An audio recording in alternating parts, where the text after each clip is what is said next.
This is a Check This Out exclusive. Of the 7.2 billion people on Earth, 3 billion have internet access. 2.1 billion are using social media right now. Check This Out News, coming to you live.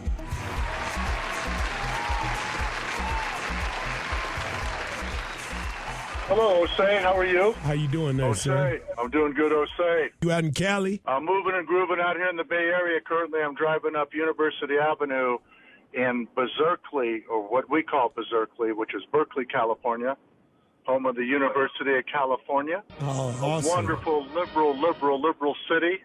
Right. And, yeah, just grooving up the street, man. Okay. I love it, man. I love it.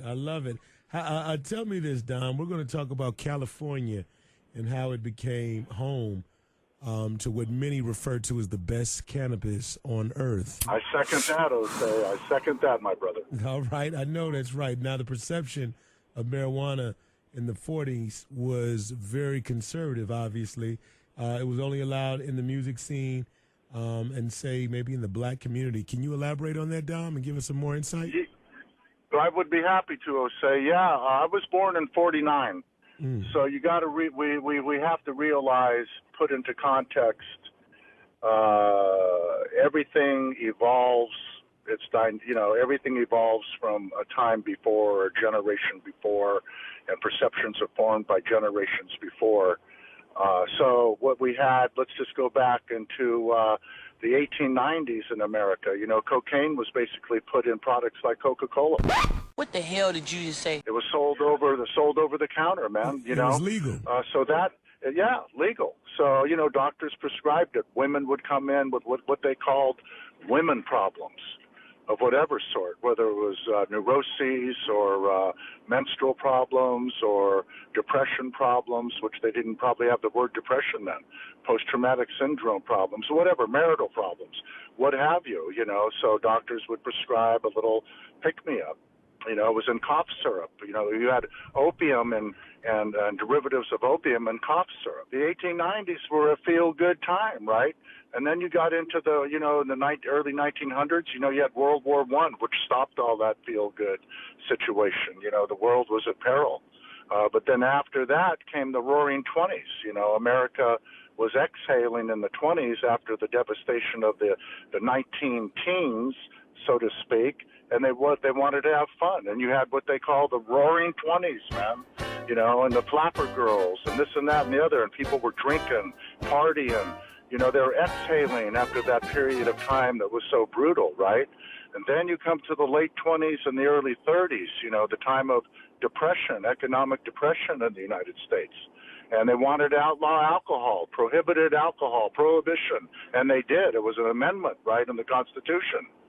Didn't stop people, right, in the 1920s and the 1930s to continue to drink, whether it was politicians and priests and working class people. Everybody drank on the sly, speakeasies and things like this. Osei, I'm under the belief, like a lot of people, and I'm sure you too, that humanity, people want to transcend.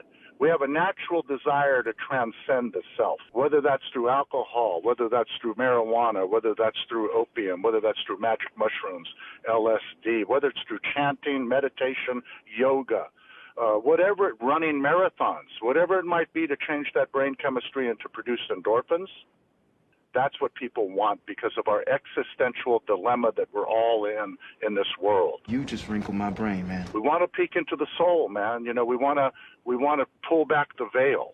We want to get into the groove. We want to find the groove in the universe, right? Like a fabulous drummer, like an African drummer, finding the groove. Oh, man, that's deep. Then comes after the 30s, prohibition's lifted. And we get into the 40s, man.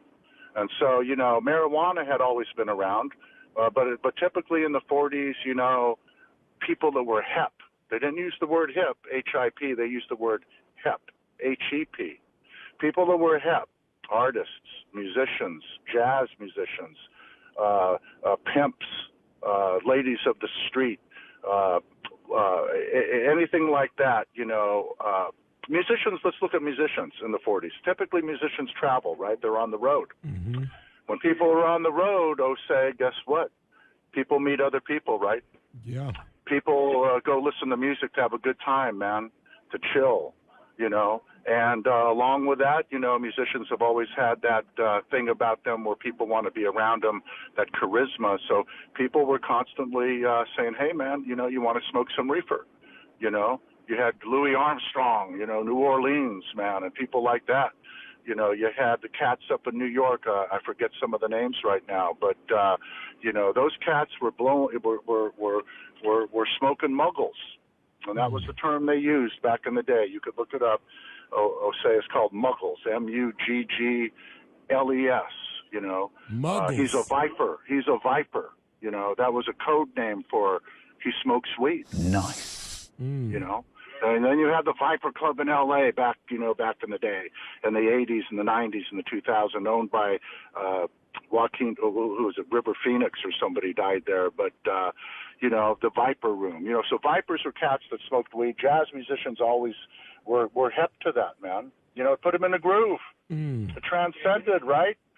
Their music sounded different. They can experiment. This flat note sounded better than a whole note, than a sharp note. What have you? Women loved it. It was good for sexuality.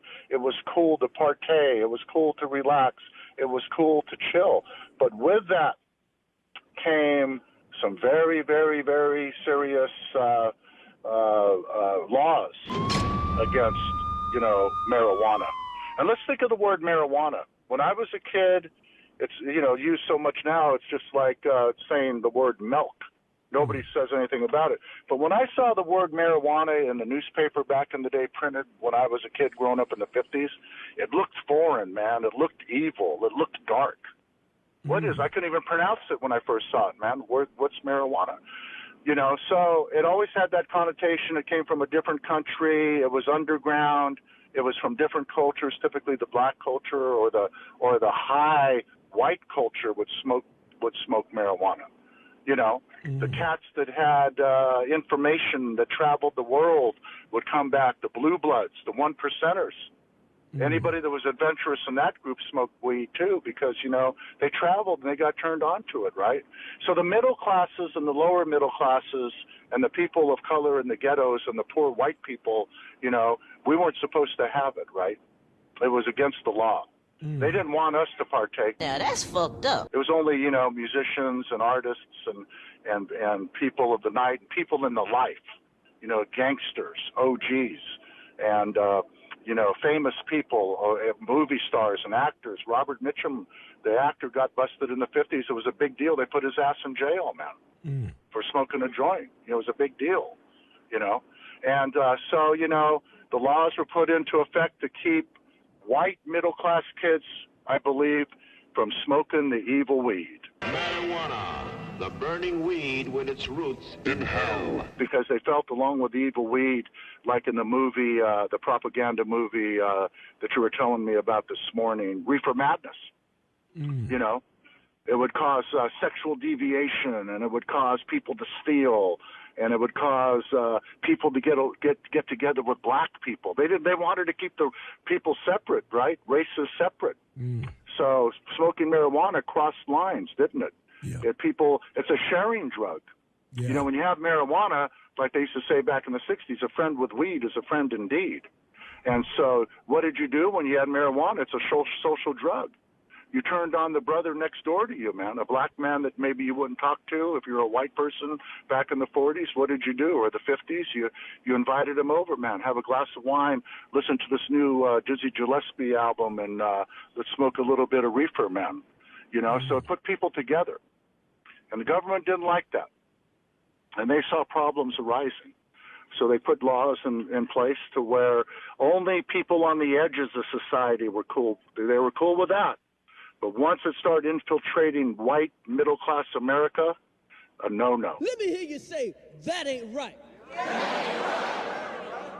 So, you know, that's pretty much what we had in the 40s, man. We want to remind you to please like our Facebook page if you haven't already. When you join, you'll be able to receive weekly updated news and events, live video messages, and most importantly, you'll be able to interact with tons of people just like you.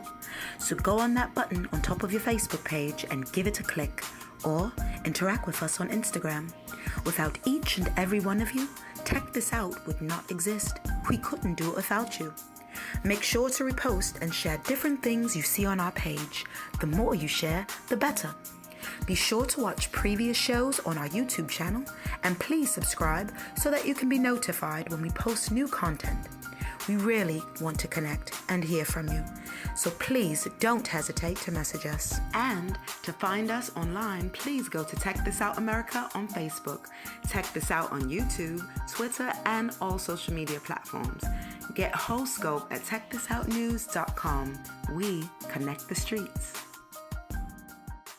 Very interesting, and obviously, you know, we're faced with an opioid crisis that's on another level. And, you know, just the acceptance, I would imagine, just of marijuana across the board has just really evolved in an incredible way. What would you say about Mexico versus Jamaica, who has better weed? Man.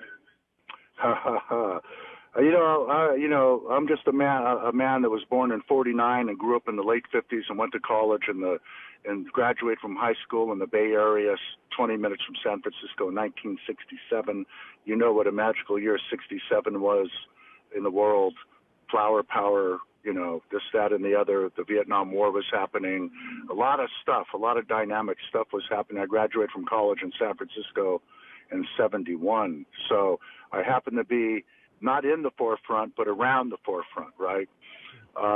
And I had the opportunity to smoke a lot of great marijuana.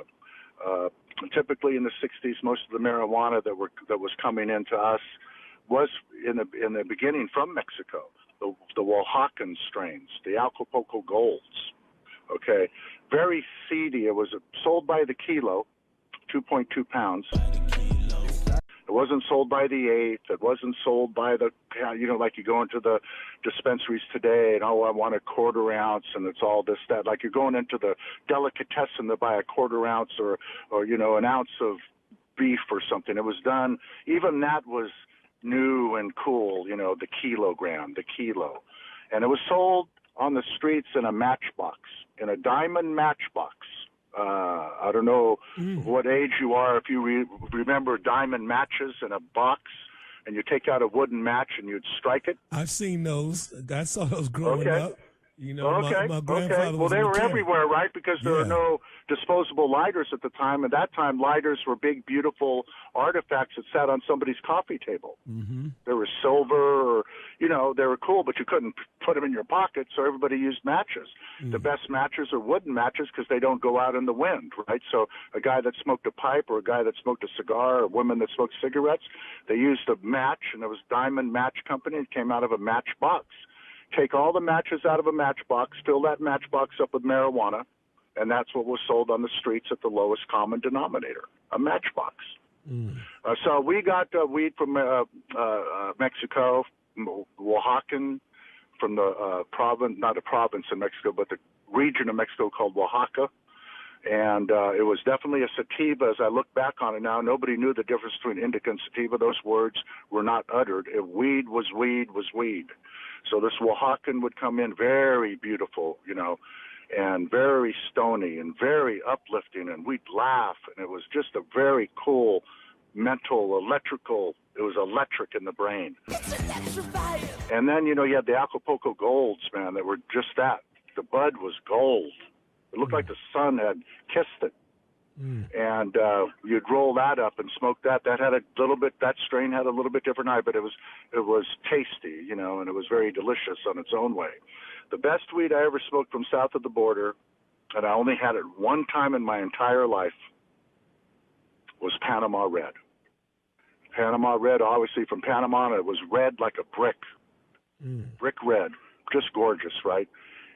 Myself, my friend, his girlfriend, and his brother smoked one in his convertible one summer night. They were taking me home to drop me off. I'd been at their home. And he lit up a joint, and we shared a joint between four people, a pin roll. Well, I got into my home. I had never been so psychedelic in my life. I actually thought I was under the influence of some sort of mushroom. It was that intense. In fact, there's a song written about Panama Red. You could probably Google it. Panama Red. So it was unbelievable. Now, those were all wonderful strains. The Colombians got into the game a little bit later than the Mexican weed that was coming in. And the Colombians had their golds, their Santa Marta golds, and this, that, and the other, which were very, very fine smoke. But that only lasted for 2 or 3 years because the Colombians realized at that time if they put 1,000 pounds of cocaine in a plane, other than 1,000 pounds of Colombian gold marijuana, they were going to make a hell of a lot more cheese bringing over 1,000 pounds of blow than they were 1,000 pounds of marijuana. So they got out of the game rather quickly. Now let's get to the Jamaica, man. The islands, the sacrament that Bob Marley calls it. The sacrament? You know, the he always called it the sacrament. The true believers of marijuana, man. You know, for the people, by the people, of the people. From the farm to the ghetto, from the farm to the into the, you know, the Jamaican ghettos and things of that nature. Unbelievable strains. Jamaican marijuana smelled sweet, looked sweet, was sweet. Very, very, very, very, very lots of elevation. Lot of elevation. And a lot of soul searching. It would go inward with you, too. It would take you inside, you know, and break down the barriers inside your psyche or your soul or what have you, and have you look at yourself in a different way. And I do believe, I've never talked to Mr. Marley, who's one of my heroes, but I do believe that's one of the things he meant by when he called it a sacrament. It was like going to church when you were high on Jamaican weed. What do you think it was, Dom? Why? Yeah, go right ahead, man. No, I said, what do you think it was? Why was it like that at that time? Well, you know what I think it is, man? I think when we were turned on to reggae music, and Berkeley, where I just about live at that time, it's a very diverse area, Berkeley, California. You know, you could see San Francisco from here. It's right next door to Oakland. You know, so you got the grit and the East Bay grease of Oakland, man, and you got the university town of Berkeley with 36,000 students from all over the world with international cuisine and movies from all over the world, and it's open, you know, and the cats from Jamaica and the women from Jamaica came to Berkeley back in the early 70s and stayed and hung out, and they brought their reggae music with them. So what I think it was once I heard the beat and the groove of reggae music and danced to it, and then when I smoked weed from Jamaica, it all made sense to me on so many different levels. It was the music, it was the weed. The music came from the weed. The music, the groove, that comes from being in that state of mind. And, you know, being on an island and being around an ocean, the rhythms of the ups and downs and the breathing of the ocean, the marijuana that takes you up higher, the music which keeps you in the groove and keeps you on, you know, that type of thing. I think all those things combined, it was exotic. It was, Jamaican weed is very exotic. It's very sensual. Interesting, man. Interesting. Now, let's talk about when having a joint could get you a prison sentence. How many people do you believe are still incarcerated? Yeah. You know, I'm the last of the generation. I'm a baby boomer. I'm 69 years old, right? So I've been smoking weed for 51 years. And, yeah, it was real back in the day, you know. Everybody smoked. Everybody friggin' smoked, you know, in your car, when you went to a concert, at the concert. You know, we were lucky to have the Fillmore Auditorium here in San Francisco. I saw Jimi Hendrix. I saw Janis Joplin, you know, people like that. My first concert was Chuck Berry, Ike and Tina Turner Review with the Ikeettes, and Eric Burdon and the Animals. They've each played 2 sets. The place opened at 8. It closed at 2 a.m., man. and smoking weed there and listening to those people that I knew that smoked weed too, that you could, the music, it was fabulous. But, it didn't stop us from smoking weed, but people did get arrested. Now, in California and Berkeley in 1967 in the 70s, if you got caught with some personal, let's say, if you just got caught with a bag, if you got caught with a pipe, if you got caught with some personal, it was not a problem. Typically, they take it, throw it away, and get you on your way, right? But the thing is that in California, they passed this thing which was called anybody can have an ounce of marijuana, because the courts were being inundated, right? They couldn't handle the amount of people who were coming in for just smoking a joint, and they didn't give them any sentences, but they'd give them probation, or they'd put them in jail for 2 days or something like that on the first offense. Now, around the other parts of the country, it was different. Mississippi, for a joint, you can get years in prison. Louisiana, Texas, very serious business. But at that time in California, you asked me about that time in California in the late 60s to the 70s and on above. They had here what they called the magic ounce, and which meant was you can have an ounce of marijuana on you, and if you got caught with it, it was no problemo, okay? No harm, no foul. However, we all sat around and contemplated that because we were dealers and smugglers. And we said, that's all fine and dandy, but where do they think these ounces come from? These ounces come from, I just went down with a buddy to L.A. on what we called an L.A. turnaround, and we went down to L.A. with a pickup and a tarp, and we put 150 pounds of marijuana from Mexico in the back of the pickup, and, we drop a tarp over it, and we turn around in L.A. and come back to the Bay Area, where it was all distributed to a bunch of white hippie boys. That's who was running the weed back in the hippie days, were white hippie boys, surfers, the Brotherhood of Eternal Love, the Merry Pranksters, Ken Kesey, who One Flew Over the Cuckoo's Nest, the hippies of San Francisco.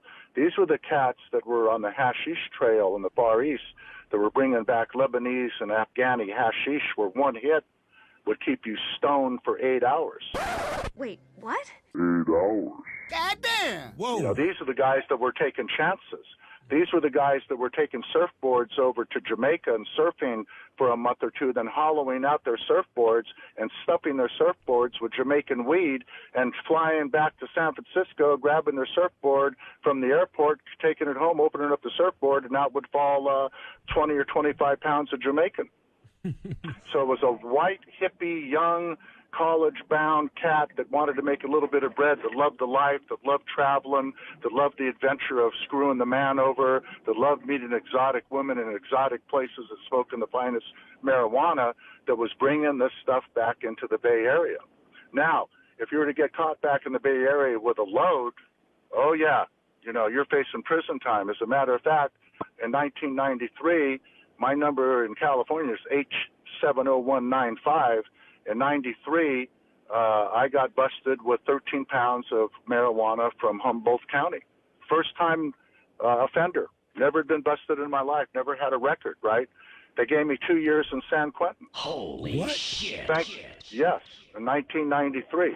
Thank the Lord, when I got into San Quentin, they had a prison within a prison. There was an alternative sentencing program called ASP, and it was a boot camp for first-time nonviolent offenders. And the way you could get into that prison within a prison was to be the only drug that you could get in with that they allowed in was marijuana sales, bad check writers, drunk drivers, people like that, right? And so I stayed 6 months in a boot camp where they treated you like a Marine. No outside contact, cut your hair, no TV, no letters, run 7 miles a day, do hundreds and hundreds of push-ups a day, sit-ups a day, treat you like shit, intense AA meetings, intense NA meetings, and things like that for 6 months, and then they let us go. Hell no. So I'm blessed. Instead of spending 2 years, this is 1993 in the Bay Area. So instead of spending 2 years in prison, I spent 6 months. That was only for 10 pounds of marijuana. Now you go back to the 60s or the 70s or the 80s, and 10 pounds was more serious in the 70s than it was in the 90s because it was quite not that big of an amount. You know, they say there's two types of dealers, those that need forklifts and those that don't. Wow. So, you know, those cats, you know, would pay some heavy prices that would go down on a ship, on a boatload of stuff, you know, an actual coming up from Mexico on a fishing trawler with 300, 400, 500 pounds of marijuana. If they should get busted, yeah, they were spending many, many years there. But you could get busted for a joint back in the day if you had some redneck cops and stuff and you were outside the Bay Area in California, and if those cats wanted to be assholes about it, they could take you in and bust you, but it wasn't like they were going to keep you there for 2 or 3 weeks or a month or 2 or 3 or anything like that. The more weight you had, the more time you got. Now, that's only the Bay Area in California, which is the most liberal place probably in the United States, or one of them. But like I said, go to Mississippi, go to Texas, go to Louisiana, get caught with a joint, you're going to spend a few years in prison. This interview is so crazy that part 2 is coming next. So stay tuned. You don't want to miss this. Jose the Dark Secret signing out for Check This Out News.